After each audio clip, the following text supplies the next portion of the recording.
എത്ര തലമുറകൾ ഇതിൻ്റെ പഴക്കമുണ്ടെന്ന് പറയാൻ സാധിക്കില്ല. എന്തായാലും ആദിദ്രാവിഡ ഗോത്രവർഗം നൂറ്റാണ്ടുകൾക്കപ്പുറം മുതൽ വെച്ചാരാധന നടത്തി വന്ന ഒരു കാവാണിത് എന്ന് പറയേണ്ടിയിരിക്കുന്നു.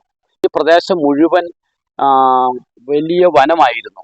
ആ വനത്തിൽ വലിയൊരു മൂപ്പൻ താമസിക്കുന്നുണ്ടായിരുന്നു. അതാണ് പുലയ സമുദായത്തിൽ പുന്നക്കോട്ട് ഗോത്രത്തിൽപ്പെട്ട ഒരു വ്യക്തിയാണ് ആ മൂപ്പൻ.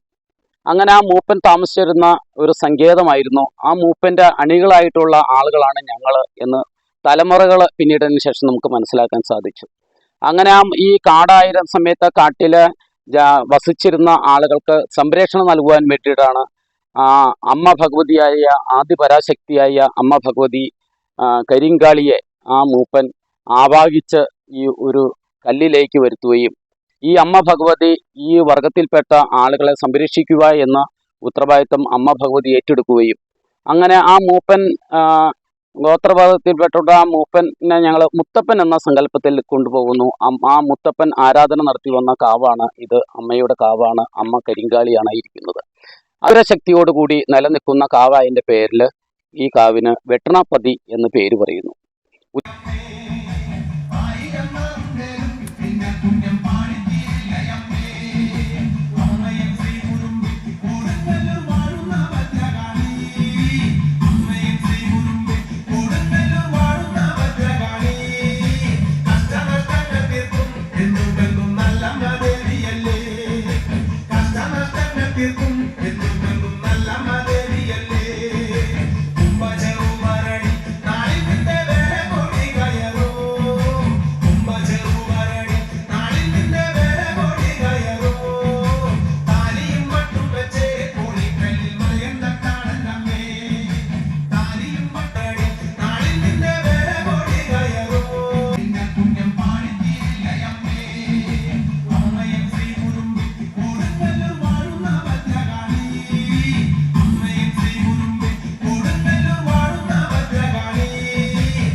അദ്ദേഹത്തിന്റെ ധന്യമായ ഈ പ്രഭാഷണം, ഈ ധന്യമായ ഈ ആധ്യാത്മിക പ്രഭാഷണം നമ്മുടെ പതികളും അതിന്റെ കർമ്മങ്ങളെ പറ്റി സൂചിപ്പിച്ചതിന് കൊടാനുകൂടി പ്രണാമം.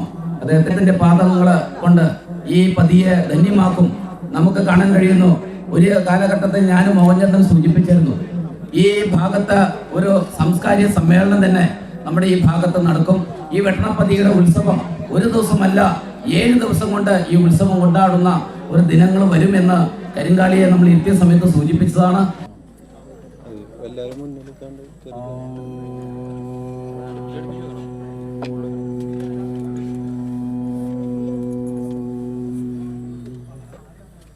പാരിതിൽ കാണായതൊക്കെ പെറ്റിട്ടൊരു പ്രകൃതിയാം മാതാവേ, അമ്മതൻ മക്കളെല്ലാം ഒന്നായിരിപ്പൊരു കുടുംബമല്ലയോ മാതൃകുലം. മാതൃകുലപ്പവർ നിത്യവും കോട്ടമില്ലാതാചരിപ്പൊരു ധർമ്മം സംരക്ഷിപ്പാനായിരിപ്പൊരു മൂലസ്ഥാനത്തെ നിത്യവും ഞങ്ങൾ സ്മരിക്കുന്നേ. ഗുരോർമാതാ ഗുരോർപിതാ ഗുരോർദേവോ മഹേശ്വര, ഗുരു സാക്ഷാത് പരം തത്വം തസ്മൈ ശ്രീ ഗുരവേ നമഃ. കലികാല ദുരിതം തീർക്കാൻ കൈലാസഗിരിയിൽ നിന്നും കേരളക്കരയിൽ വന്നവതരിച്ച ചാത്തൻ കാളിനീലിപുത്രൻ ചണ്ടാളമുത്തപ്പന്റെ തൃക്കാൽക്കൽ വീണു നിത്യം ആവോളം വന്ദിക്കുന്നേൻ. ആദിമുക്ത സമാരംഭാം ചണ്ടാളമുക്ത മധ്യമാം അസ്മതാചാര്യ പര്യന്താം വന്ദേ ഉക്തപരമ്പരാം. ആദിമുത്തൻ ചാത്തപ്പ, ചണ്ടാളമുത്തപ്പ, കുലത്താരമേ, മുത്തന്മാര് മുത്തപ്പ, മുത്തോല മുത്തപ്പൻ, കൂടെ ഇരിക്കുന്ന 33 ആചാരമായിരിക്കുന്ന ദൈവമൂർത്തികളും വടക്ക് സ്ഥാനമായിരിക്കുന്ന 3 മുത്തപ്പന്മാരും 3 മുത്തച്ഛന്മാരും കൂടി കാത്തിരക്ഷിച്ച് തരാനുള്ളവരും ഇത് ഉണ്ടാക്കി തന്നെ വെള്ളാട്ടിരി, വെളുത്തട്ടി, മുല്ലാട്ടിരി, നാലങ്കിരി, പനങ്കിരി, 5 ഐവർ അപ്പാപ്പന്മാരെ, നല്ലച്ച, എന്തച്ച, പൊന്നച്ച, മുത്തച്ഛ, മുത്തച്ഛന്മാര് പഠിച്ചു വന്ന കരിക്കുട്ടി, പറക്കുട്ടി, പൂക്കുട്ടി, തീക്കുട്ടി, ഒടിക്കുട്ടി, ചൊക്കുട്ടി, പാമ്പുകുട്ടി, കല്ലോല ഭൈരവൻ, നല്ലോല ഭൈരവൻ, മൂർത്തി ഭൈരവൻ, വീരഭൈരവൻ, ധീരഭൈരവൻ, വീരന്മാരും അഘോരന്മാരും, കള്ളാടിമുത്ത, വെന്തലമുത്തം, മൂക്കാൻ ചാത്താനും, മാങ്കുട്ടി, കുട്ടിച്ചാത്ത, ഈശ്വര ഈശ്വര, ഉദിച്ചു വരുന്ന ഈശ്വര, 10000 പടക്കുതിരെ, 600 അയ്യപ്പന്മാരെ, 100 ദേവന്മാരെ, 600 അയ്യപ്പന്മാരിലും 100 ദേവന്മാരിലെ മലമുറിക്ക് മലങ്കരുത്ത് ഉണ്ടാക്കി തരണേ.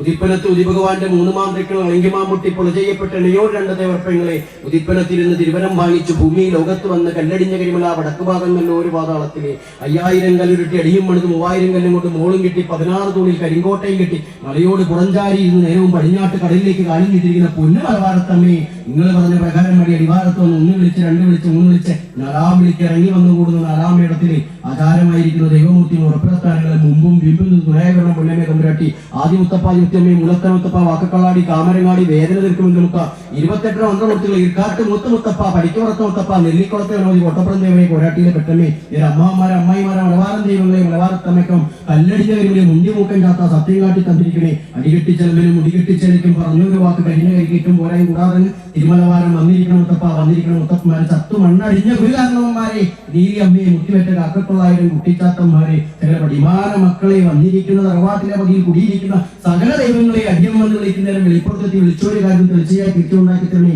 അടിയെ ആശയിക്കുന്ന ആശയമായി നോവലും ധർമ്മത്തിൽ തെളിയനെ എന്റെ പൊന്നമ്മയെ തമ്പ്രാട്ടി നമസ്കാരം. ഹരിയോ നമസ്തേ. ഇതുപോലെ പവിത്രമായ ഒരു പുണ്യ സംഗീതത്തിൽ വരാൻ പറ്റിയത് വലിയൊരു ഭാഗ്യമായിട്ടാണ് കാണുന്നത്. പ്രത്യേകിച്ച് വളരെ പെട്ടെന്നായിരുന്നു ഇവിടെ വരാനുള്ള കാര്യങ്ങളൊക്കെ ഒഴിഞ്ഞു വന്നത്. ഒരു കാവിനെ അല്ലെങ്കിൽ പതി എന്ന് പറഞ്ഞാൽ തന്നെ പറഞ്ഞു ഇവിടെ സൗകര്യങ്ങളില്ല എന്ന് പറഞ്ഞു കഴിഞ്ഞാൽ ഈ സൗകര്യമില്ലായ്മയാണ് ഇതിന്റെ സൗകര്യം. ഇത് മാറി ഇവിടെ മറ്റൊരു രീതിയിൽ വലിയ ആലയങ്ങളും വലിയ ആർഭാടങ്ങളും ആവുമ്പോൾ പതി എന്ന നമ്മുടെ പൂർവികർ പറഞ്ഞു വെച്ച സംസ്കൃതിക്ക് കോട്ടം തെറ്റും. ഒരു ജനത, അത് ഏത് ജനതയും ആകട്ടെ, ആ ജനത ഈ ഭൂമുഖത്ത് നിലനിൽക്കണമെങ്കിൽ നമുക്ക് നമ്മുടെ സംസ്കാരം വേണം, സംസ്കൃതി വേണം. ആർക്കാണോ സംസ്കൃതി ഇല്ലാത്ത, ആർക്കാണോ പാരമ്പര്യമില്ലാത്തത് അവരാരും ഈ ഭൂമുഖത്തെ ഉണ്ടായിട്ടില്ല. അപ്പൊ അതുകൊണ്ട് നമ്മളിവിടെ വന്ന് പ്രാർത്ഥിക്കുമ്പോൾ അല്ലെങ്കിൽ വന്ന് കയറുമ്പോൾ സാധാരണ ക്ഷേത്രങ്ങളും ദേവാലയങ്ങളും കണ്ട് വളർന്നുകൊണ്ടിരിക്കുന്ന നമ്മുടെ കുഞ്ഞുമക്കൾക്ക് ഇതെന്താണ് അമ്മേ അല്ലെങ്കിൽ എന്താണ് അച്ഛാ ഇത് ഇങ്ങനെയെന്ന് ചോദിച്ചാൽ, മകളെ അല്ലെങ്കിൽ മകനെ, ഇതാണ് ആദിമന്റെ ആരാധനാ കേന്ദ്രം. ഇതാണ് ആദിയിലെ ആരാധന. ഇവിടെ നിന്നാണ് ഈശ്വരനെ മനുഷ്യൻ വിളിക്കാൻ തുടങ്ങിയത്, അറിഞ്ഞത്. ഈ സംസ്കൃതിയാണ് ഇന്ന് കാണുന്ന മതങ്ങൾക്കെല്ലാം മാതാവ്. അതുകൊണ്ട് തന്നെ നീ ഇതിനെ അറിയുന്നതിന്റെ ഭാഗമായി ഈ പ്രകൃതിയെ നോക്കൂ. വേറെ എവിടെയും ചെന്നാൽ ഓരോ മൾട്ടി സ്റ്റോർ അത് കെട്ടിടം ഇങ്ങനെ നിറഞ്ഞു നിൽക്കുന്നത് കാണാൻ പറ്റും. ചൂടും അതുപോലെ തന്നെ അതിന്റെ എല്ലാ വശങ്ങളും വേലിക്കെട്ടുകൾ കൊണ്ട് നിറഞ്ഞതാണ്. ആലയങ്ങൾ ഉണ്ടാക്കുമ്പോൾ ആലയങ്ങൾക്ക്, പ്രത്യേകിച്ച് ദേവാലയങ്ങൾക്ക്, ക്ഷേത്രങ്ങൾക്ക് ക്ഷേത്ര നിർമ്മിതി പറയുമ്പോൾ തീർത്ഥാന്തേ നടിനീതടേ ജലനദി തീരേ സരിൽ സംഗമേ എന്നൊക്കെ ഈ പറയപ്പെടുന്ന സമുച്ചയൊക്കെ പറയും. അപ്പോൾ തീർത്ഥങ്ങൾക്ക് കരയിലും നദികൾക്ക് അടുത്തും അതുപോലെ തന്നെ ഈ പറയുന്ന ഏതെങ്കിലും പുണ്യസങ്കേതങ്ങൾക്ക് അടുത്തും ഈ കാടിന്റെ പരിസരത്തും കാടുകളിലും അല്ലെങ്കിൽ ഈ പൂങ്കാവനങ്ങളിലും ഒക്കെയാണ് ദേവാലയങ്ങൾ പണിയേണ്ടേ എന്ന് പറയുമ്പോൾ ഈ പറയുന്ന പതികാവ് സമ്പ്രദായം നിലനിൽക്കുന്നത് അവിടെ തന്നെയാണ്. പണിയുകയല്ല, നമ്മുടെ മുന്നിലേക്ക് പ്രകൃതി കനിഞ്ഞ് അനുഗ്രഹിച്ച് നൽകിയിരിക്കുകയാണ്. ധാരാളം ഉണ്ടാക്കിയതല്ല. ഇപ്പോ ഇവിടുത്തെ കർമ്മി, ഇവിടുത്തെ പൂജാരി, അത് എന്താണ് അദ്ദേഹത്തെ അഭിസംബോധന ചെയ്യാൻ അറിയില്ല. എന്തായാലും എന്ത് പേരിൽ നമ്മൾ വിളിക്കുമ്പോഴും എല്ലാ സർവാഗ്രഹത്തോടും കൂടി തന്നെയാണ് അദ്ദേഹത്തെ അഭിസംബോധന ചെയ്യുന്നത്. അപ്പൊ അദ്ദേഹം ഇവിടുത്തെ ഓരോ ഇവിടെ സ്ഥാനം ചെയ്തിരിക്കുന്ന പ്രതിഷ്ഠ എന്നൊക്കെ പറഞ്ഞാൽ വളരെ കുറഞ്ഞു പോകും. പ്രതിഷ്ഠയല്ല, ഇവിടെ കുടിയിരിക്കുന്നവരാണ്.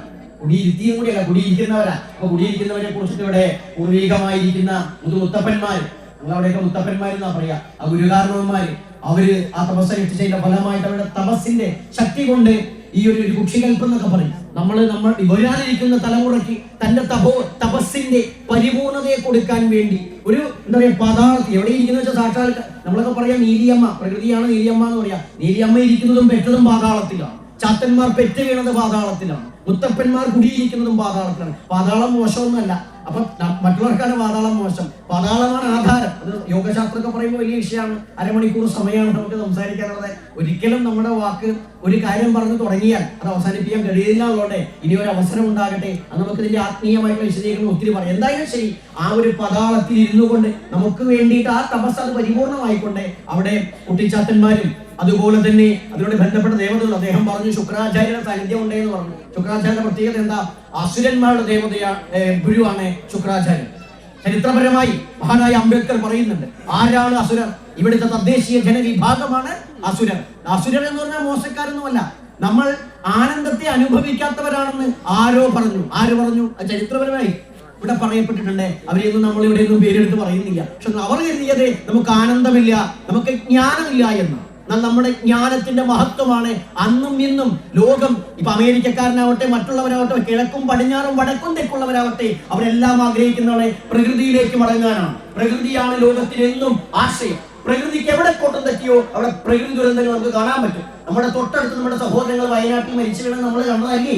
എന്താണ് പ്രകൃതിക്ക് കോട്ടം പറ്റി? അപ്പോൾ നമ്മുടെ പൂർവികർ, അപ്പൊ അസുരന്മാരാണെങ്കിൽ എന്ത് പേരിട്ട് വിളിച്ചാലും ശരി, നമ്മുടെ പൂർവികർ എന്ത് പറഞ്ഞു തന്നു അതാണ് യഥാർത്ഥ ആരാധന. കേവലാരാധനയല്ല, അതാണ് അടിസ്ഥാനപരമായി മനുഷ്യർക്കും സകല ജീവജാലങ്ങൾക്കും വേണ്ട ആശ്രയം. അതുകൊണ്ട് തന്നെ ഓരോ ഭക്തരും ഇവിടേക്ക് കടന്നു വരുമ്പോ എന്ത് വിഷമത ഉണ്ടെങ്കിലും ശരി, കരിങ്കാളിയാവട്ടെ, ഗണ്ടാകർണനാവട്ടെ, ശാസ്താവാകട്ടെ, ചാത്തനാവട്ടെ, നാഗങ്ങളാവട്ടെ, അതുപോലെ തന്നെ ഭൂമിക്ക് കാവൽക്കാർ, നമ്മുടെ നാട്ടിലെ ഗുളികൻ അല്ലെങ്കിൽ നീചൻ എന്നൊക്കെ പറയും, ഭൂമിയുടെ കാവൽക്കാർ, പിതൃക്കൾ, അങ്ങനെ 33 കോടി ദേവറുകളും അല്ലെങ്കിൽ 64 ലക്ഷം യോഗിനികളും എണ്ണിയാലൊടുങ്ങാത്ത മന്ത്രമൂർത്തികളും ഗുരുചൈതന്യങ്ങളും കൂടിയിരിക്കുന്ന ഈ ഒരു ആരാധനയത്തിൽ വരുമ്പോൾ ഇവിടെ ആ പാരമ്പര്യാധിഷ്ഠിതമായ കർമ്മങ്ങളാണ് നടക്കുന്നത്. മറ്റുള്ളവർക്കുള്ളതൊന്നുമല്ല. ആ കൗളത്തെ വ്യവസ്ഥാപിതമായ തന്ത്രശാസ്ത്രം പറയുന്നത് കൗളമാർഗം എന്നാണ് പറയുന്നത്.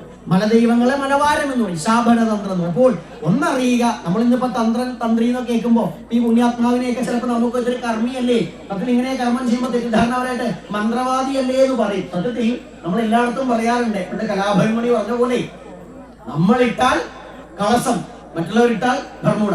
അതായത് നമ്മൾ ചെയ്യുമ്പോൾ നമ്മൾ എന്തോ മന്ത്രവാദി, ഇതേ കാര്യം മറ്റവൻ മറ്റേതോ ഭാഷയിൽ നമുക്ക് പോലും അറിയാത്ത ഭാഷയിൽ പറയുമ്പോൾ തന്ത്രി. ഇത്ര വ്യത്യാസമേ ഉള്ളൂ. നമ്മൾ ചെയ്യുന്നവൻ തന്ത്രം തന്നെയാണെങ്കിൽ നമ്മൾ ചെയ്യുന്നതാണ് തന്ത്രം. തന്ത്രി ഈ നിൽക്കുന്നവരും അല്ലെങ്കിൽ ഇതിന്റെ പാരമ്പര്യമുള്ളവരുമാണ് യഥാർത്ഥ തന്ത്രാവകാശികൾ. അവിടെ ഭഗവാൻ പരമേശ്വരൻ പ്രാപ്താനാം ദ്വിജബന്ധൂനാം നിഹിവേദാധികാരിണാം യേഷാം ഉന്നമനാർത്ഥായ തന്ത്രശാസ്ത്ര വിധി ഉച്ചതേ എന്ന് പറഞ്ഞാൽ എന്താണോ മറ്റുള്ളവർ ഈ ബ്രാഹ്മണ്യം കൊണ്ട് കുന്തിക്കുന്നത്, അവരുടെ കുന്തളിപ്പൊന്നുമില്ലാതെ നിങ്ങൾക്ക് ഞാനൊരു ശാസ്ത്രത്തെ തരുന്നത് മാനവനുള്ളതാണ്. ആ മാനവനിൽ നിന്ന ശാസ്ത്രം തന്ത്രമാണ്, ടെക്നിക്കാണ്. നിങ്ങൾക്ക് ഈശ്വരനെ അറിയാൻ, ഈശ്വരനായി മാറാൻ. ഇവിടെ കോമരങ്ങളുണ്ടോ എന്ന് നമുക്ക് ചോദിക്കാൻ കഴിഞ്ഞിട്ടില്ല. ഇനി ഉണ്ടെങ്കിലും ആ ഉണ്ടാകുന്നു എങ്കിൽ അറിയുക, ഇവിടെ അപ്പുറത്തല്ല ദൈവം, ഈ തിരുമുറ്റത്താണ് ദൈവം വിളഞ്ഞാടുന്ന ദൈവം. അതുകൊണ്ട് ദൈവത്തെ നേരിൽ ദർശിക്കാൻ എല്ലാവരും ഇവിടെ വരിക, ഇതിന്റെ അനുഗ്രഹങ്ങൾ ഏറ്റുവാങ്ങുക. തുടർന്ന് ഇതിന്റെ ഓരോ ദേവതയ്ക്കും അറിയുക, കേവലം കല്ലുകളോ അല്ലെങ്കിൽ ഏതെങ്കിലും ഈ വിളക്കുകളോ ഇലകളോ മാത്രമല്ല, ഓരോ പുൽക്കൊടിക്കും ഇവിടെ ആധ്യാത്മിക അർത്ഥമുണ്ട്. നമ്മൾ സാധാരണ ഭാഗവതവും സപ്താഹമൊക്കെ കേൾക്കുമ്പോ അവിടെയാണ് എല്ലാം എന്ന് കരുതുന്നുണ്ടെങ്കിൽ അല്ല, അതൊക്കെ ആരൊക്കെയോ പറഞ്ഞു വെച്ച് എഴുതി. ഇത് എഴുതിയില്ലെങ്കിലും വാമൊഴിയായിട്ട് ശ്രൗതം കേട്ടു പഠിക്കുന്ന വിദ്യയാണ്. അപ്പൊ പണ്ടേ പറഞ്ഞു കൊടുത്തും കേട്ടും പഠിക്കുന്ന ഒരു വിദ്യയിൽ ഇതാണ് വേദം, ഇതാണ് നമുക്ക് ശ്രുതി. അപ്പൊ അതിന്റെ അർത്ഥതലങ്ങൾ വളരെ വലുതാകുന്നത് കൊണ്ട് ഇവിടെ വരുമ്പോ കേവലം ഇങ്ങനെയാണെന്ന് കരുതണ്ട. ഭാഗവതാദി പുരാണങ്ങളിലും ഖുറാനാദി ഈ മതഗ്രന്ഥങ്ങളിലും ബൈബിളിലൊക്കെ പറയുന്ന ദൈവീകമായിരിക്കുന്ന ആശയങ്ങൾ ഇവിടെയുണ്ട്. ഇത് ഒരു ആരാധന നിലയ്ക്ക് അനുഗ്രഹം ചെയ്യുന്നതോടൊപ്പം തന്നെ ഭാവി ഈ സമ്പ്രദായത്തെ എടുത്തുയർത്തി ഈ പാരമ്പര്യത്തിൽ ഇതിനെ ആഗ്രഹിക്കുന്നതിന് പഠിക്കാൻ ആഗ്രഹിക്കുന്ന, അറിയാൻ ആഗ്രഹിക്കുന്ന വിദ്യാർത്ഥികളും ഗവേഷകർക്കും ഒരു അഭയസ്ഥാനമായി മാറാൻ, അറിവിനെ പ്രദാനം ചെയ്യുന്ന കേന്ദ്രമായി മാറുകയും അതിനതിന് സാധിക്കട്ടെ. ആ ഒരു തരത്തിൽ പോകുമ്പോൾ നമ്മളാൽ ആകുന്ന വിധത്തിൽ നമ്മൾ എല്ലാവിധ സേവന മനോഭാവത്തോടു കൂടി, മറ്റൊന്നുമില്ല സേവനത്തോടു കൂടി നമ്മൾ ജനിച്ചിരിക്കുന്നതും പ്രവർത്തിക്കുന്നതും നമ്മുടെ സമുദായങ്ങൾക്കും സമൂഹങ്ങൾക്കും സേവനം ചെയ്യുക എന്ന ഉദ്ദേശത്തിലാണ്. നാം നിങ്ങളെക്കാൾ വലുതോ താഴെയോ അല്ല, നിങ്ങൾ ഒരുവനാണ്. നമുക്കൊന്ന് വേണം, എന്താണ്? നമ്മൾ നമ്മുടെ സംസ്കൃതിയെ മറക്കരുത്, പാരമ്പര്യത്തെ മറക്കരുത്. ഇവിടുത്തെ ആരാധന ഇപ്പോൾ ഇവിടെ ചിലപ്പോൾ കള്ള് വെക്കുന്നുണ്ടായിരിക്കാം, കോഴിയറവ് ഉണ്ടായിരിക്കാം. ഇതൊക്കെ മോശമാണെന്ന് പഠിപ്പിക്കുന്ന ഒരു കൾച്ചർ ഇവിടെയുണ്ട്. നമുക്ക് നമ്മളെ കല്യാണത്തിന് കോഴിയിറച്ചി വേണം, അടിയന്തരം കഴിഞ്ഞാൽ ഉടനെ കോഴിയിറച്ചി. ഇന്നിപ്പോൾ സ്ഥലത്ത് പോയി വരുമ്പോൾ അവർ പറഞ്ഞത് കോഴിയിറച്ചി കഴിച്ചാലേ അവരുടെ വ്രതം തീരുള്ളൂ എന്നാണ്. പക്ഷെ കോഴിയിറച്ചി എന്താ? കടയിൽ നിന്ന് വാങ്ങുന്ന കോഴിയിറച്ചിയാണ്. കടയിൽ നിന്ന് വാങ്ങി കഴിക്കാൻ വിധിയുണ്ടോ? അപ്പൊ നമ്മൾ ചോദിച്ചു മുതിർന്നു. അപ്പൊ പറഞ്ഞു ഇല്ല, പണ്ടൊന്നും കടയില്ലല്ലോ പറഞ്ഞു. അപ്പൊ പിന്നെ എങ്ങനെയാ? കാരണവന്മാർക്ക് കൊടുത്തിട്ടാ, കാരണം പറഞ്ഞാൽ പറയാ അങ്ങനെ കൊടുത്തിട്ടാണ് കഴിക്കുക. അപ്പൊ അത് എന്നും കൊടുക്കണോ? വേണ്ട. ഇങ്ങനെയുള്ള പുണ്യസങ്കേതങ്ങളിലോ വർഷത്തിലൊരിക്കൽ നമ്മുടെ തറവാട്ടിലോ കൊടുക്കുന്ന രീതിയിൽ കൊടുത്തിട്ട് വേണം കഴിക്കാൻ നമുക്കുള്ളത് ആരും ഔദാര്യമല്ല, നമ്മുടെ അവകാശമാണ് മത്സ്യമാംസാദികൾ. കാരണം അതും ഊർജമാണ്. ഊർജം നമുക്ക് സ്വീകരിക്കാം. നമുക്ക് ഒന്നിനും ഭേദം, നമുക്ക് ജാതി ഭേദമില്ല, മതഭേദമില്ല, ലിംഗഭേദമില്ല, ഒരു ഭേദമില്ല. കാരണം എല്ലാവരും നമ്മൾ ഈ പ്രാർത്ഥന ഫസ്റ്റ് പറഞ്ഞപ്പോ പ്രകൃതി പെറ്റ മക്കളെയാണ് നമ്മൾ, പതികൾ പെറ്റവരാണ്. പതികൾ എന്ന് പറഞ്ഞാൽ പതിഞ്ഞിരിക്കുന്ന മണ്ണിനെയാണ്, മണ്ണിന്റെ മക്കളാണ്. മണ്ണിനെ പുലൻ എന്ന് പറയും. ആ പുലത്തിൽ നിന്ന് വന്ന മണ്ണിൽ നിന്ന് വന്നവനെ പുലയൻ എന്ന് പറയും. അവന് ജ്ഞാനം ഉണ്ടായാൽ സംസ്കൃത ഭാഷയിൽ വേണമെങ്കിൽ ബ്രാഹ്മണൻ എന്നൊക്കെ പറയാം. പക്ഷെ അതൊന്നും നമ്മൾ നിൽക്കണ്ട. നമ്മൾ പുലയനോ പറയനോ വേട്ടുവനോ വള്ളുവനോ ഈഴോനോ ചേകോനോ നായരോ എന്നുവെച്ചാൽ അതായി നിന്നാ മതി. ആ നിന്നുകൊണ്ട് അഭിമാനിക്കും, സ്വന്തം മാതാപിതാക്കളുടെ പാരമ്പര്യത്തിൽ അഭിമാനിക്കുക. അഭിമാനത്തോടൊപ്പം സംസ്കൃതി, വീണ്ടും സംസ്കൃതി ഉണ്ടാവണം. ഇതൊക്കെ എല്ലാ കാലത്തും ഇങ്ങനെ തന്നെ ആയിരിക്കണം. പുതുതായിട്ട് പഠനം വരും സ്പോൺസറായിട്ട് ഇത് ഇങ്ങനെ വഴിയിൽ ഇങ്ങനെയാണെന്ന് കരുതണ്ട. അധികം കാലം കഴിയാതെ തന്നെ നമുക്ക് വിശാലമായി നമ്മൾ നടന്നു വരുമ്പോൾ നമുക്ക് ഇവിടുത്തെ മന്ത്രമൂർത്തികൾ പറഞ്ഞാണ് വഴി വീതി കൂടി തന്നെ വരും. ബാബാജി നടന്നു വരണം എന്ന് പറഞ്ഞപ്പോൾ നടന്നിട്ടല്ല, വണ്ടിയിൽ തന്നെ വരാം. അത് ആ വഴി വരുമ്പോൾ സൗകര്യം വിപുലമാക്കരുത്, സൗകര്യത്തിൽ നമുക്ക് വരാം. അപ്പൊ നമ്മൾ കൂടുതൽ നീട്ടുന്നില്ല. എന്തായാലും എല്ലാ അനുഗ്രഹങ്ങളും ഇവിടെ ഉണ്ട്. അവിടെ പാരമ്പര്യക്രമം മദ്യം മത്സ്യം മാംസ മുദ്രമയെന്ന് ഉപയോഗിച്ച മകാര പഞ്ചകം ദേവീ ദേവതാ പ്രീതികാരകെന്ന് ഭഗവാൻ പരമശിവൻ പറഞ്ഞതാണ്. മദ്യവും മത്സ്യവും മാംസവും വെച്ച് പൂജിക്കുന്നു എങ്കിൽ ആ ഒരു പൂജയാണ് ഉത്കൃഷ്ട പൂജ. 64 ചതുഷ്ട ഉപചാരങ്ങളോട് കൂടിയിട്ടുള്ള പൂജ. ബ്രാഹ്മണ പൂജ നമ്മെ സംബന്ധിച്ചിട്ട് എന്താണ്? അധമ പൂജയാണ്. ബ്രാഹ്മണരുടെ പൂജ ഇവിടെ നടന്നാൽ അത് ബ്രാഹ്മണത്വ ദോഷം കൊണ്ടല്ല, സമ്പ്രദായ വിരുദ്ധതയാകുന്നത് കൊണ്ട് തന്നെ കാവ് നശിക്കും. കാവിൽ ബ്രാഹ്മണർ കയറിയാൽ ബ്രാഹ്മണന്റെ മോശം കൊണ്ടാണെന്ന് കഴിഞ്ഞത് സമ്പ്രദായ ഭേദമാണ്. കാവ് നശിച്ചു പോകും. ഓരോ കാവും പതികളും നശിക്കുന്ന അങ്ങനെയാണ്. നമ്മുടെ ഭൂമി നഷ്ടപ്പെട്ടത് അങ്ങനെയാണ്. ഇവിടുത്തെ ആത്മവിശ്വത്തെ എല്ലാം നഷ്ടപ്പെട്ട് അപകടങ്ങൾ അനുഭവിച്ചുകൊണ്ട് ഒന്നുമില്ലാതെ മുഖ്യധാരയിൽ നിന്നും മാറ്റി നിർത്തപ്പെട്ടത് എന്തുകൊണ്ടാണ്? ഓരോന്നോരത്ത് കയറി വന്നപ്പോൾ നമ്മൾ വിശാലമായി തുറന്നു കൊടുത്തു. പിന്നീട് വന്ന ക്ഷത്രിയ ബ്രാഹ്മണാദികളല്ല, നമ്മളാണ്. പക്ഷെ എന്താണ്? അവരെല്ലാം നമ്മളെ വഞ്ചിച്ചു. ഇനി അതിന് അവസരം ഉണ്ടാകും. അതുകൊണ്ട് ആരും വിഷമിക്കേണ്ട. ഇതൊക്കെ അവിടെയൊക്കെ പോകുമ്പോൾ പറഞ്ഞു വളരെ ഇടുങ്ങിയ വഴിയാണെന്ന് പറയുമ്പോൾ ഒക്കെ മുഖത്ത് കൊണ്ടുപോയ ആള് വിററിയില്ല, വിഷമാണ്. അപ്പൊ നമുക്ക് അതൊക്കെ മാറും. ആ മാറാൻ എന്തേ വേണ്ടുള്ളൂ? സംഘച്ചത്വം സമ്പദത്വം സംഭോമനം ചെയ്യാണെന്നൊക്കെ വൈദികന്മാർ പറയും. ഒന്നായി ഒരേ മനസ്സോടുകൂടി ഒരേ സ്വരത്തിൽ ഈ കർമ്മിക്കൊപ്പം ചേർന്നുകൊണ്ട് നമ്മൾ ഈ ദിവസം വാർഷികാചരണത്തിന് ഒപ്പം പ്രാർത്ഥിക്കുക. കർത്തവാവ് ദിവസത്തിൽ നടക്കുന്ന വിശേഷ ദിവസത്തിന്റെ ആചാരങ്ങളിൽ നമ്മൾ പങ്കുകൊള്ളുക. വഴിപാടുകൾ ഉണ്ടെങ്കിൽ മഹാക്ഷേത്രങ്ങളിലേക്ക് പോകാതെ ഈ മഹാസങ്കേതത്തിലേക്ക്, പുണ്യസങ്കേതത്തിലേക്ക് എല്ലാവരും വന്നേ. കൂടുതൽ ആളുകളിലേക്ക് നിങ്ങളുടെ കൈത്തുമ്പിലാണ് ഇതിന്റെ പ്രചരണമുള്ളത്. അതുകൊണ്ട് ഈ സങ്കേതത്തെ എല്ലാവരും അറിയട്ടെ. വലിയ സന്തോഷമുണ്ട് നമ്മൾ വയ്ക്കുമ്പോൾ. വാക്കുകൾ നമ്മൾ തുടങ്ങിക്കഴിഞ്ഞാൽ നിൽക്കില്ല. പക്ഷെ എന്താണ്, ഇവിടെ പൂജകൾ ഒത്തിരി ഉള്ളത് കൊണ്ട് ഇനിയും ഇവിടുത്തെ ദേവതകൾ നമ്മെ വിളിക്കട്ടെ. അതുകൊണ്ട് നമുക്ക് പറയാനുള്ള വിഷയങ്ങൾ പൂർണ്ണമാകിയില്ല എന്നും എല്ലാവരോടും എല്ലാം പറയാൻ പറ്റിയിട്ടില്ല എന്നുള്ളൊരു വിഷമത്തിലാണ് പോകുന്നത്. അല്ലെങ്കിൽ ഇവിടെ സംസാരിച്ച് നമ്മൾ ഇനി ഇവിടുന്ന് പോവാം. അതുകൊണ്ട് കൂടുതൽ പറയാം, സംസാരിക്കാൻ കൂടുതൽ അവസരമുള്ള ഒരു വേദി ഉണ്ടാകണം. നമ്മുടെ മക്കളോട് കൂടുതൽ സംവദിക്കാൻ, കൂടുതൽ നമുക്കൊപ്പം ഇരുന്നിട്ട് നിങ്ങളുടെ ചോദ്യങ്ങൾക്ക് മറുപടി പറഞ്ഞു. നമ്മുടെ കുഞ്ഞുമക്കൾക്കും നിങ്ങൾക്കും ഇതെന്താണ്, അതെന്താണ്, ഇത് അങ്ങനെ ഓരോന്നും ഇതെന്താണ് ഇങ്ങനെ ചെയ്യുന്നത്, അങ്ങനെ നിങ്ങൾക്ക് ചോദിക്കാനുള്ള ആദി സമ്പ്രദായങ്ങളുടെയും ബ്രാഹ്മണ സമ്പ്രദായങ്ങളുടെയും ലോക സമ്പ്രദായങ്ങളുടെയും അർത്ഥതലങ്ങൾ, നിങ്ങളുടെ മഹത്വം നിങ്ങളുടെ പറയാൻ വേണ്ടിയിട്ടാണ് നമ്മൾ ഈ നാട് മുഴുവൻ ഒരു ദണ്ഡിയായിട്ട് നടക്കുന്നത്. അതിനുള്ള അവസരം ഇവിടുന്ന് പരാശക്തിയും ഇവിടെയുള്ള ശക്തികളും ഉണ്ടാക്കട്ടെ. അതുപോലെ പുരോഹിതന്മാരുടെ ഭാഗത്തൊക്കെ ഉണ്ടാവട്ടെ. നമ്മുടെ കരിങ്കാളി ഇരിക്കുന്നു. കരിങ്കാളി എന്ന് പറഞ്ഞ പ്രകൃതിയുടെ, ഇപ്പൊ നമുക്കറിയാം വയനാട്ടില് ആ ഒരു ദുരന്തം ഉണ്ടായ സമയത്ത് ആളുകൾ കാളിയെ കണ്ടിട്ടുണ്ടാവും. കാളി പുഞ്ചിരിച്ചിട്ടല്ല വരുന്നത് അല്ലേ, അങ്ങനെ കറുത്തിരുണ്ട്. അപ്പൊ ആ ദേവിയുടെ ഉഗ്രസ്വരൂപിണിയായ ഭാവമാണ് കരിങ്കാളി. നമുക്ക് എന്ത് വിധത്തിലുള്ള ശത്രുദോഷങ്ങൾ ഉണ്ടെങ്കിലും ആപത്ഘട്ടങ്ങളും ഉണ്ടെങ്കിലും നിങ്ങൾ അവിടെ വന്നൊന്ന് വിളിക്കും. അവിടുത്തെ വഴിപാട് കോഴിവെട്ട അവിടെയാണോ? ഓക്കെ. അപ്പൊ അവിടെ കോഴിവെട്ടാണെങ്കിൽ നിങ്ങൾക്ക് ആ വഴിപാടായിട്ട് സ്വീകരിക്കുന്നുണ്ട്. അങ്ങനെ വഴിപാട് നമ്മൾ എപ്പോഴും പറയാറുണ്ട്, കുറേ കോഴിയെ സമർപ്പിക്കുന്നതിന് പകരം നമ്മൾ ആവശ്യത്തിനുള്ള കാര്യങ്ങൾ ചെയ്തേ മറ്റു നിങ്ങൾ പണമായി സമർപ്പിക്കുകയാണെങ്കിൽ നമുക്ക് ഈ ഒരു ഇതുമായി ബന്ധപ്പെട്ടുള്ള ഭക്തർക്കും ഒരുപാട് കാര്യങ്ങൾ ചെയ്തു കൊടുക്കാൻ പറ്റും എന്ന് കരുതി എല്ലാം പണമാകരുത്. ആവശ്യം വേണ്ട അവശ്യ ബലികൾ നിർബന്ധമാണ്. ആർഭാടമായി എന്താണെന്ന് വെച്ചാൽ നമുക്ക് സാമ്പത്തികം വേണം. അപ്പൊ അതിനു വേണ്ടി ആ സാമ്പത്തികമായിട്ട് സമർപ്പിച്ച് എല്ലാവർക്കും വേണ്ടി ചെയ്യുകയാണെങ്കിൽ അപ്പൊ അവിടെ കരിങ്കാളിയുണ്ട്. പിന്നെ ഇവിടെ കുട്ടിച്ചാത്തനും മുത്തപ്പനൊക്കെ ഇരിക്കുന്നത് കാണാൻ പറ്റും. കുട്ടിച്ചാത്തനൊക്കെ എന്ന് പറഞ്ഞാൽ ഇന്നത്തെ കാലത്ത് നമുക്കറിയാം, നമുക്ക് ജീവിത വിജയത്തിൽ ഒരുപാട് പരാജയം. ഇപ്പൊ ജ്യോതിഷത്തിലൊക്കെ വിശ്വസിക്കുന്നവരെ സംബന്ധിച്ചിട്ട് ശനിദോഷാധികാരി, ഇവിടെ ശനിദോഷം അതിന് എന്ത് ചെയ്യണമെന്ന് അറിയില്ല. ശനിദോഷം മാറി അവർക്ക് ജന്മശനിയാണെങ്കിൽ അത് കഴിഞ്ഞാൽ നേരെ ഏഴര ശനി വന്നു. പിന്നെ അത് കഴിഞ്ഞാല് 4 ശനി വന്നു, 2.5 ശനിയായി. അതിന് 7ലേക്ക് മാറുമ്പോൾ ശനിയായി. അപ്പൊ ഭാര്യ ഭർത്താവ് പ്രശ്നങ്ങൾ തുടങ്ങി. 10ലേക്ക് വന്നാൽ കർമ്മതടസ്സം തുടങ്ങി. പിന്നെ അഷ്ടമ ശനിയാണല്ലോ സർവനാശം തുടങ്ങി. അപ്പൊ ഈ ശനിയും രാഹുവൊന്നും ഒരിക്കലും നമ്മളെ വിട്ടുപോകില്ല. അപ്പോ ആ ഒരു തരത്തിൽ നമുക്ക് എന്താ ചെയ്യാൻ പറ്റുക? ഇവിടെ വന്ന് ഈ ചാത്തൻ സങ്കേതം ഒന്ന് പ്രാർത്ഥിച്ച് ഇവിടുത്തെ വഴി കള്ളോ അവിടെ എന്താ സമർപ്പിക്കുക അത് മതി. നിങ്ങളുടെ സന്തോഷം നിങ്ങൾ സമർപ്പിക്കുന്നതാണ് കള്ള് സമർപ്പിക്കുന്നത്. കള്ള് കുടിക്കാനുള്ള സ്ഥലമല്ല, നമ്മളും പറഞ്ഞില്ല. കള്ള് കുടിക്കാനുള്ള സ്ഥലമല്ല. കള്ള് കുടിക്കാൻ ഷാപ്പും ബീവറേജും ഒക്കെ ആയിട്ട് സർക്കാരുകൾ തന്നെ നടത്തുന്നത്. അതിനൊന്നും ഈ രാജ്യത്ത് തടസ്സമില്ല, മനസ്സിലാക്കണം. കോഴിയാർ പറഞ്ഞത് ഈശ്വര സ്മരണയോടുകൂടി ഭക്തിയോടുകൂടി എല്ലാ കാഴ്ചപ്പാടും ചേട്ടൻ പറയുകയാണെങ്കിൽ പറയാം. ഈ പറയുന്ന പോലെ നല്ലച്ഛൻ എന്താ വെച്ചാൽ ശ്രീഭൂമിയിൽ നിന്ന് മുക്കടം മണ്ണെടുത്ത് വേൾച്ചൂണ്ടിയെറിഞ്ഞ് ചേവലും പടയും 2 കോഴിയെ തീർത്ത് പെടയെ നീക്കി പൂവനെ ആട്ടിപ്പിടിച്ച് നഗത്തുമേൽ പിശാചുക്കളും കാലിന്മേൽ കാമദേവനും ചിറകിന്മേൽ ശ്രീ സുബ്രഹ്മണ്യനും പണ്ടത്തിന്മേൽ ശ്രീ കാളിയും ഭദ്രകാളിയും എന്ന് ആവശ്യപ്പെട്ട ഒരു നേരത്ത് കോഴി, ഞാൻ ഈ പറയുന്ന കോഴിയുടെ ശരീരത്തിലേക്ക് ദേവതകളെ ആവാഹിച്ചുകൊണ്ടാണ് കോഴിയെ എന്താണ് ആ കോഴി എന്താണ്? ആ കോഴി വേറെ അല്ല, നമ്മൾ ഓരോരുത്തർ. ഞാൻ അല്ലയോ പരമേശ്വരി, അല്ലയോ മന്ത്രമൂർത്തികളെ, ദൈവങ്ങളെ, ഞാൻ എന്റെ കുടുംബത്തെ അവിടത്തേക്ക് സമർപ്പിക്കുന്നു. എന്റെ എല്ലാ ദുഃഖങ്ങളിൽ നിന്ന് കരകയറ്റിയാലെന്ന് പ്രാർത്ഥിക്കാനുള്ള ഒരു ഉപാധ്യം. ഇത് നമ്മൾ മാത്രമാണോ? അല്ല, ബ്രാഹ്മണരും ചെയ്തിരുന്നു. അവര് ചെയ്യാതിരിക്കുന്ന നമുക്കറിയില്ല. നമ്മൾ പാരമ്പര്യം സംരക്ഷിക്കുന്നവരാ. നമുക്കിനി അത് മാത്രമേ ബാക്കിയുള്ളൂ. അപ്പൊ എന്താണ് അവർ ചെയ്തിരുന്നു. ഈ കേരളം എന്താണ്? അവിടെയാണ് അവര് ബ്രാഹ്മണാശുഖമാസി ബാഹുരാജനകൃത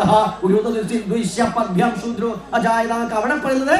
അവരുടെ മന്ത്രത്തിൽ അവർ അങ്ങനെ പറയും. നമ്മളാവുമ്പോ ഇങ്ങനെ സുബ്രഹ്മണ്യനും കാളിയും ഒക്കെയാണെന്ന് പറഞ്ഞിട്ട് അത് സമർപ്പിക്കുന്നു. അതുകൊണ്ട് നമ്മൾ ആനന്ദത്തെ സമർപ്പിക്കുന്നത് മദ്യം. അപ്പൊ എന്തെങ്കിലും ഇന്നത്തെ കാലത്ത് ജീവിത വിജയം വേണമെന്നുണ്ടെങ്കിൽ ഇവിടെ ഈ കുട്ടിച്ചാത്തിനൊക്കെ ഇരിക്കുന്നിടത്ത് വന്ന് പറയാം. കുട്ടികൾക്ക് അതുപോലെ തന്നെ വിദ്യാവിജയം. സ്വതവേ ഇന്നത്തെ കാര്യങ്ങൾ നമ്മൾ നിരന്തരം കേട്ടുകൊണ്ടിരിക്കുകയാണ്. കുട്ടികളൊക്കെ ലഹരിക്ക് അടിമപ്പെടുകയാണ്. അപ്പൊ ലഹരിക്ക് അടിമപ്പെടുന്ന പറയുമ്പോൾ ചോദിക്കും, കള്ള് വെച്ചിട്ടാണോ ലഹരിക്കെതിരെ സംസാരിക്കുന്നത് വെച്ചാൽ ഈ സമ്പ്രദായം കൃത്യമായി പിൻപറ്റുന്ന ആരാണ് മയക്കുമരുന്ന് അടിമയാകുക? ആരുമാകും. ആ ഒരു ദുരന്തത്തിൽ നിന്നും നമ്മുടെ മക്കളെ സംരക്ഷിക്കാൻ ഈ മന്ത്രമൂർത്തികൾക്കാകും. അതുകൊണ്ട് ചാത്തിന് കള്ളും തവിടുമാണെങ്കിൽ കള്ളും തവിടും വെച്ച് തന്നെ പ്രാർത്ഥിക്കണം. അതെന്താണ്? അത് ആ പറയുന്ന ദേവതയ്ക്ക് അല്ലെങ്കിൽ ആ മന്ത്രമൂർത്തികൾക്ക് സമർപ്പിക്കാനുള്ളതാണ്, കുടിക്കാനുള്ളതല്ല, കുടിച്ച് നശിക്കാനുള്ളതല്ല. കള്ള് കുടിച്ച് നശിച്ചാൽ ഈ ദേവതകളുടെ ശാപം ഉണ്ടാവും എന്ന് മാത്രമേ ഉള്ളൂ. കാരണം എന്താ വെച്ചാല് കേവലം വിഷയാസക്ത പദത്വേന സംശയ എന്നാണ് കൗളമാർഗം ഉപദേശിക്കുമ്പോൾ പരമശിവൻ പറഞ്ഞത്. ആരാണോ വിഷയത്തിൽ ആസക്തി ഉണ്ടാകുന്നത്, കള്ളു വയ്ക്കുന്നത് കുടിക്കാനാണ്, അപ്പൊ നാ കുടിച്ചങ്ങോട്ട് മരിക്കാൻ തോന്നുകയാണെങ്കിൽ കേവലം വിഷയാസക്ത ആസക്തി. അപ്പൊ എന്താണ് പദത്വേന, അവൻ നശിക്കും എന്നൊരു സംശയമില്ല. അപ്പൊ എന്താണ് സൂക്ഷിച്ചു വേണം. എങ്ങനെ വെച്ചാൽ വൈദികൻ നമ്പൂതിരിമാരുടെ മാർഗത്തിൽ സഞ്ചരിക്കുക എന്ന് പറഞ്ഞു കഴിഞ്ഞാലേ സുഖമായിട്ട് നമ്മൾ ഈ റോഡ് ഇങ്ങനെ ടാർ ചെയ്ത പോലെ പോകുന്ന പോലെയാണ്. ഒരുപാട് കാലം പോയാൽ അതിന്റെ ഫലം കിട്ടുള്ളൂ. നമ്മുടെ സമ്പ്രദായോ മൂർച്ചയുള്ള വാൾ, ഇരുതല മൂർച്ചയുള്ള വാളിന്റെ മുകളിലൂടെ നടക്കുന്ന പോലെയാണ്. അതുകൊണ്ട് തന്നെ എന്താണ് ഇവിടുത്തെ ഫലം പെട്ടെന്നായി. ചിലർ പാട് കേട്ടിട്ടില്ലേ, ആ അമ്പലത്തിൽ പോയി ഈ അമ്പലത്തിൽ പോയി അവിടെ ഒരുപാട് വഴിപാട് കഴിച്ചു, എന്നിട്ടൊന്നും കാര്യമില്ല. പക്ഷെ ചില കാവിലും പതിയിലൊക്കെ പോയി കഴിഞ്ഞാൽ കാര്യം അച്ചട്ട് എന്താണ് ഇവിടെ വിളിപ്പുറത്താണ്. എങ്ങനെയാണ് വിളിക്കേണ്ടത്? ഇവിടെ വന്നാൽ പറഞ്ഞാൽ അയ്യോ ഞങ്ങൾക്ക് മന്ത്രമല്ല, മറ്റുള്ള ക്ഷേത്രത്തിൽ ഓം നമ ശിവായ പറഞ്ഞാൽ മതി, ഓം നമോ നാരായണായ പറഞ്ഞാൽ മതി, ഐം ക്ലീം സംഭ്രീം ഭദ്രകാളിയെ പറഞ്ഞാൽ മതി, ഗംഗണപതിയെ നമാന്ന് പറഞ്ഞാൽ മതി എന്നൊക്കെ പറയുമ്പോൾ ഇവിടെ വന്നാൽ പ്രാർത്ഥിക്കാൻ അറിയില്ല. ഒന്നും വേണ്ട, നിങ്ങളെ ചാത്തിന് നോക്കിയിട്ട് എന്റെ ചാത്ത, എന്റെ മുത്തപ്പന്മാരെ, എന്റെ നാഗങ്ങളെ, ഇത് വിളിക്കാൻ അറിയില്ലാത്ത ആരെങ്കിലും ഉണ്ട് ഇവിടെ? ഇങ്ങനെ വിളിച്ചാൽ മതി. എന്റെ കരിങ്കാളി അമ്മേ, നെഞ്ച് പൊട്ടി വിളിച്ചാൽ മതി. ഇവിടെ തല്ലുന്ന എന്തിനാ? പലയിടത്തും പറയാണ്ട് നമ്മളൊക്കെ ഇങ്ങനെ പ്രാർത്ഥിക്കുമ്പോഴും കരയുമ്പോഴൊക്കെ നമ്മൾ നെഞ്ചെട്ടുന്ന എന്തുകൊണ്ടാ? നമ്മുടെ ശരീരത്തിൽ 6 ആധാരങ്ങൾ ഉണ്ടെന്നാണ്. 6 ആധാരങ്ങൾ ഇപ്പൊ സാധാരണ മൂലാധാരം സ്വാധിഷ്ഠാനം എന്നൊക്കെ പറയാ. നമ്മൾ അങ്ങനെയല്ല പറയാ. ആദ്യത്തെ ആധാരം പുലാധാരം മണ്ണിന്റെ ആധാരം. ആധാരം മണ്ണിൽ, അത് നേരത്തെ പറഞ്ഞ പുലാധാരത്തിൽ ആരിയിരിക്കുന്നു? സാക്ഷാൽ പരാശക്തി ഇരിക്കുന്നു, കാളി സ്വരൂപം ഇരിക്കുന്നു. ആ കാളി സ്വരൂപത്തെ ആരാധിക്കുന്നത് കൊണ്ടാണ് ആ കാളി ഉപാസിക്കുന്നവരാണ് പുലയാണ്, മോശക്കാരൊന്നുമല്ല. മനസ്സിലായി? അടുത്ത ആധാരമാണ് നീരാധാരം. അവിടെ വെള്ളത്തെയാണ് ആരാധിക്കുക. അരയന്മാരൊക്കെ അങ്ങനെ ആരാധിക്കുന്നവരാണ്. അതിനുശേഷമാണ് തീയാധാരം. അപ്പൊ തീയന്മാരാവാം അല്ലെങ്കിൽ കൊല്ലന്മാരാകാം, തീനെയാണ് ഉപാസിക്കുന്നത്. അതിനുശേഷം എന്താണ് പരാധാരം, ഇവിടെയാണ് വായു. അപ്പൊ വായു എന്താണ്? അനാഹതത്തിൽ സർവഭൂതേഷു കൂട എന്ന് ഭഗവത്ഗീതാകാരം പറയുന്നു. എവിടെയാണ് ഈശ്വരൻ ഇരിക്കുന്നത്? നമ്മളെവിടെ ദൈവം എന്ന് വെച്ചാൽ പറയാ എന്റെ കുട്ടിയൊക്കെ എന്റെ ഹൃദയത്തിലുണ്ട്, ഇല്ലേ? അപ്പൊ ഇവിടെ ഉണ്ട് എന്ന് പറയുമ്പോ ഇവിടെ തന്നെ എന്താണ്? നമ്മുടെ ഉള്ളിലും നമ്മൾ തൊഴുന്ന ആളുണ്ട്. അപ്പൊ വാതിൽ തുറക്കാൻ വേണവരാണ് അല്ലേ? കൊട്ടി വെക്കുന്ന പോലെ ഒന്ന് മുട്ടി നോക്കുകയാണ്. എന്താണ് തുറക്കുകയും എന്റെ പ്രശ്നങ്ങൾ പറയാൻ വന്ന. അപ്പൊ ഇവിടെ ഒന്ന് തട്ടുമ്പോ ആരും അല്ലേ ഇതേ പ്രശ്നമാണ്. പക്ഷെ മറിച്ച് ഒന്നടിക്കുന്നതോടുകൂടി അനാഹതപത്വം വിടരും. ആ പറഞ്ഞ പരാധാരം തുറന്നു വരും. നിങ്ങളെ ആകാശമാർഗേണ നിങ്ങളെ ഉയർത്തിക്കൊണ്ടുപോയി നമ്മളൊക്കെ എല്ലാ സൗഭാഗ്യങ്ങളും. അപ്പൊ അതുകൊണ്ട് നമ്മളിങ്ങനെ നെഞ്ചും തട്ടി വിളിക്കുമ്പോൾ ഒരർത്ഥവുമില്ലാതല്ല നമ്മളുടെ പൂർവികർ ഈ പറഞ്ഞ കാരണവന്മാർ നെഞ്ചത്തടിച്ച് കരുതുന്നത്. അങ്ങനെയൊന്നും ഇനി കരുതരുത്. അർത്ഥ തലങ്ങളുണ്ടായിരുന്നു. അതിന്റെ പൂവാധാരം ഇവിടെയും നമുക്ക് ആധാരം ഉണ്ട്. എന്താണ്? ഇവിടെയാണ് നമുക്ക് മനസ്സിന്റെ വേദനകള് ഇവിടെ തുടർന്ന് പ്രാർത്ഥന. ഇവിടെയും മന്ത്രമൂർത്തികളുണ്ട്. അപ്പൊ മനസ്സിലാക്കും ഓരോ അർത്ഥം നമ്മുടെ ശരീരത്തിൽ ഓരോന്നുണ്ടായി. നമ്മളെ കാരണവന്മാരുണ്ട്. അതിനാണ് ഈ ജാതിപ്പേരുകളൊക്കെ ഉണ്ടായി. ഇന്ന് ജാതിപ്പേര് പറഞ്ഞാൽ എന്താ അറിയാ? കാണാൻ ആൾക്കാരുടെ ജാതിപ്പേരാണ് ഇങ്ങനെ, മറ്റവരുടെ ജാതിപ്പേരാണ് ഇങ്ങനെ. അങ്ങനെയൊന്നുമല്ല.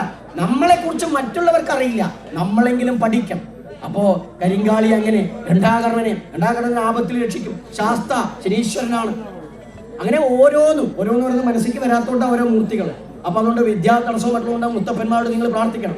നാഗദോഷങ്ങൾ, സ്കിൻ പ്രോബ്ലംസ്, നിങ്ങൾക്ക് എന്തെങ്കിലുമായിട്ട് നിങ്ങളുടെ തൊലിക്കോ മറ്റുള്ള പ്രശ്നങ്ങളൊക്കെ ഉണ്ടെങ്കിൽ, സ്കിൻ ഡിസീസ് ഒക്കെ ഉണ്ടെങ്കിൽ, നിങ്ങൾ ഇവിടെ നാഗങ്ങൾ തന്നെ ഇവിടെ നമ്മുടെ പാരമ്പര്യത്തിലുള്ള നാഗങ്ങളാണ് ഇവിടെ കാണാൻ പറ്റും. കാരണം മറ്റുള്ളവർക്ക് പോലെ അതിശേഷനോ അനന്തനോ ഒന്നുമല്ല. ഇവിടെ തനത് ഈ സമ്പ്രദായത്തിന്റെ നാഗദേവതകളാണ്, മണ്ണിന്റെ നാഗദേവതകളാണ്. അവിടെ നിങ്ങളൊന്ന് പ്രാർത്ഥിക്കുക. അതുപോലെ മഞ്ഞപ്പൊടി എന്താ വഴിപാടെന്ന് അറിയില്ല, ആ വഴിപാടുകൾ നിങ്ങൾ സമർപ്പിക്കുക. എല്ലാം അതുകൊണ്ടാണ് പറയുക, ഈ സമ്പ്രദായത്തിൽ കാലപ്പഴക്കം ഉണ്ടാകില്ല ഫലത്തിന്. മറ്റുള്ളത് അങ്ങനെയല്ല, കുറേ ചെയ്യണം അപ്പോഴാ ഫലം. ഇവിടെ എങ്ങനെയല്ല, പെട്ടെന്ന് ഫലം കിട്ടും. പക്ഷെ എന്താണ്? എന്തെങ്കിലും പറഞ്ഞ് ചെയ്തില്ലെങ്കിൽ നേരെ അവര് നമ്മോട് പ്രതികരിക്കും. അപ്പൊ അവർക്ക് നിങ്ങൾ വെറുതെ വാഗ്ദാനം കൊടുക്കരുത്. പറഞ്ഞാൽ ചെയ്യാൻ പറ്റുന്നത് പറയാ. അപ്പൊ അനുഗ്രഹങ്ങൾ എല്ലാവർക്കും ഉണ്ടാവട്ടെ. സമയമായി എന്ന് പറഞ്ഞത് കൊണ്ട് ബാക്കി കാര്യങ്ങൾ പിന്നീട് പറയാം. ഇവരെയും ഈ ഒരു പുണ്യസംഗീതത്തിലെ മന്ത്രമൂർത്തികളും ഗുരുകാരണന്മാരും അനുഗ്രഹിക്കട്ടെ എന്ന് ആത്മാർത്ഥമായി പ്രാർത്ഥിക്കുന്നു, ആശംസിക്കുന്നു. ഇവരെയും ആദ്യമുത്തൻ ചാത്തപ്പനും ചണ്ടാളമുത്തപ്പനും മൂലസ്ഥാനവും കരുനീരിയമ്മയും മുത്തിമറ്റ കുട്ടിച്ചാത്തന്മാരും സകല പഠിമാന മക്കളും അനുഗ്രഹിക്കട്ടെ. നമ്മളെപ്പോഴും ധർമ്മപക്ഷത്ത് നിങ്ങളുടെ ഒപ്പം തന്നെയുണ്ട്. നമസ്തേ ഓം ഹരേ നമ ചണ്ടാള രൂപായ ഗുരുഗുരു ശ്രീപാദകാം പൂജയാമി. ചണ്ടാളോഹം. ജയ് ഹിന്ദ്. വന്ദേ മാതരം. ഓം കർമ്മമാണു സാധന, ധർമ്മമാണു ജീവിതം. കർമ്മത്തെ വരിച്ചുകൊണ്ട് ധർമ്മത്തെ നയിക്കുക. കർമ്മയോഗിയാണു നാം, ധർമ്മയോഗിയാണു നാം. കർമ്മയോഗിയാണു നാം, ധർമ്മയോഗിയാണു നാം. ധർമ്മരക്ഷ ചെയ്തിടുവാൻ കർമ്മമാർഗമേറ്റിടാം. ഭീതിയേതുമില്ലതിൽ വീരചിന്തയുണ്ടതിൽ, ഭീതിയേതുമില്ലതിൽ വീരചിന്തയുണ്ടിതിൽ.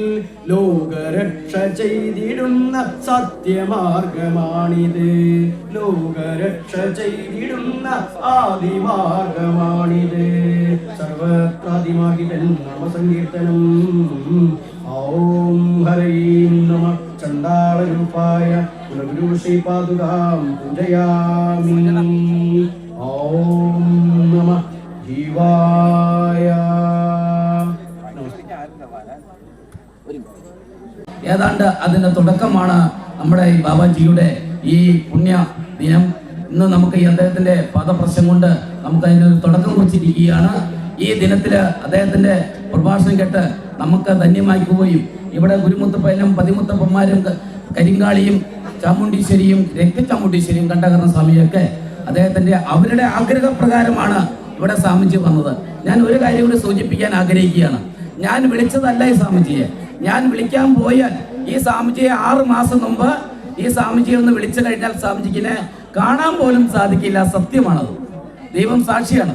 നമ്മളെ സ്വാമിജിയെ ഈ വെട്ടണപ്പതി ഇങ്ങനെ ഒരു സങ്കേതമുണ്ട്, ആ സംഗീതത്തിലേക്ക് ഒന്ന് വരണമെന്ന് നമ്മൾ ആവശ്യപ്പെട്ടാൽ ചിലപ്പെങ്കിൽ ഈ പുറവസ്ഥ നിൽക്കുന്ന ഏതെങ്കിലും സ്വാമിമാരെ കണ്ട് നമുക്ക് പോരാമെന്നല്ലാതെ ഈ ഇരിക്കുന്ന ബാബാജിയെ നമുക്ക് കാണാൻ സാധിക്കില്ല എന്ന് സത്യം എനിക്കറിയാം. കേരളത്തിലാകട്ടെ ഭാരതത്തിൽ ഒട്ടങ്ങ് അനവധി മേഖലകളിൽ സഞ്ചരിക്കുന്ന ആദി ദ്രാവിഡ ഗോത്രത്തിന്റെ ഗുരുവായി മാറിക്കഴിഞ്ഞിരിക്കുന്ന അധസ്ഥ ജനവിഭാഗത്തിന്റെ വഴികാട്ടിയായി മാറിയിരിക്കുന്ന ആചാര്യനായി മാറിയിരിക്കുന്ന കേരള ഗവൺമെന്റ് അംഗീകരിച്ചിട്ടുള്ള തന്ത്രിയാണ്. മന്ത്രതന്ത്ര യന്ത്രങ്ങളിൽ അധീപനമായ ശ്രേഷ്ഠനായ പുണ്യമായ ഒരു ആത്മാവാണ് അദ്ദേഹം. അതുകൊണ്ട് അദ്ദേഹത്തെ നമുക്ക് വിളിച്ചാൽ നമുക്കിവിടെ കിട്ടില്ല. പക്ഷേ ഇന്നലെ വൈകിട്ടാണ് പെട്ടെന്ന് സ്വാമിജിയെ ഇവിടെ കിട്ടുമെന്ന് ഒരു സൂചന വന്നത്. അതൊരു നമ്മുടെ വടയമ്പാടിയിലുള്ള ഒരു ശശിയേട്ടൻ മുഖേനയാണ് പെട്ടെന്ന് നമ്മൾ അറിയിക്കുകയും പെട്ടെന്ന് നമ്മൾ ഇതിൽപ്പെട്ട സംഘാടകരെ ഒരു 3-4 പേരെ പെട്ടെന്ന് വിളിച്ചറിയിക്കുകയും എല്ലാവരും അത് സമ്മതം മൂളുകയും ഇന്ന് രാവിലെ ആള് വരില്ല എന്നുള്ള സന്ദേശം കിട്ടി. പെട്ടെന്ന് സ്വാമിജിയെ ബന്ധപ്പെടാൻ പറഞ്ഞ ഒരു നമ്പർ കിട്ടി. ആ നമ്പറിൽ ബന്ധപ്പെട്ടപ്പോൾ ഇവിടെ നിൽക്കുന്ന ഒരു ഗുരുവിനെ കിട്ടി, സ്വാമിജിയെ കിട്ടി. അദ്ദേഹം ഇന്ന് രാവിലെ 9 മണിക്ക് പുന്നല്ലൂർ എന്ന മേഖലയിൽ നിന്നാണ് ഇവിടെ എത്തുന്നത്. വളരെ കഷ്ടപ്പെട്ട് 100-150 ചില കിലോമീറ്റർ അകലിൽ നിന്നാണ് സ്വാമിജി വന്നത്. അദ്ദേഹത്തെ ഇന്ന് ഇവിടെ വരാനുണ്ടായ സാഹചര്യം നമ്മൾ മുൻകൂട്ടി തീരുമാനിച്ചതല്ല. ഒരു നിമിഷം കൊണ്ട് വന്ന ഒരു സംഭവമാണ്. ഇത് ദൈവകൽപ്പനയാണ്. നമ്മുടെ ഇരിക്കുന്ന ഈ രക്തചാമുണ്ടീശ്വരി ആകട്ടെ, ഇവിടെ ഇരിക്കുന്ന മഹാമാന്ത്രികനായ അർഗല മുത്തപ്പന്റെ ഒരു വിധിയായിരിക്കും. അദ്ദേഹവും ഈ ഇരിക്കുന്ന അർഗല മുത്തപ്പനും അല്ലെങ്കിൽ ഇവിടെ ഇരിക്കുന്ന പതിമുത്തപ്പന്മാരൊക്കെ ഒരു കാലഘട്ടത്തില് ഈ സ്വാമിജിയുടെ വംശ പരമ്പരയിലുള്ള ആളുകളായിരിക്കും നമ്മള്. അതുകൊണ്ടാണ് ഇന്നിവിടെ സ്വാമിജിക്ക് വരാൻ സാധിച്ചത്. അതുകൊണ്ട് ഈ വെട്ടണപ്പതിയുടെ പേരിൽ കോടാനുകൂടി പ്രണാമം അദ്ദേഹത്തിന്റെ പാതാരബന്ധങ്ങളിൽ സമർപ്പിച്ചുകൊണ്ട് അദ്ദേഹം നൽകിയ ഈ സന്ദേശം നമ്മുടെ മനസ്സിൽ എപ്പോഴും ഉണ്ടാകട്ടെ എന്ന് മാത്രം പറഞ്ഞുകൊണ്ട് നിർത്തുന്നു. നന്ദി, നമസ്കാരം. കൂടെ വന്നിരിക്കുന്ന മുഴുവൻ സ്വാമിമാർക്കും ഗുരുക്കന്മാർക്കും ഈ വെട്ടണപ്പതിയുടെ പേരിൽ നന്ദിയും നമസ്കാരവും അതിൻ്റെ സമർപ്പണവും സമർപ്പിച്ചുകൊള്ളുന്നു. എല്ലാവർക്കും നന്ദി, നമസ്കാരം.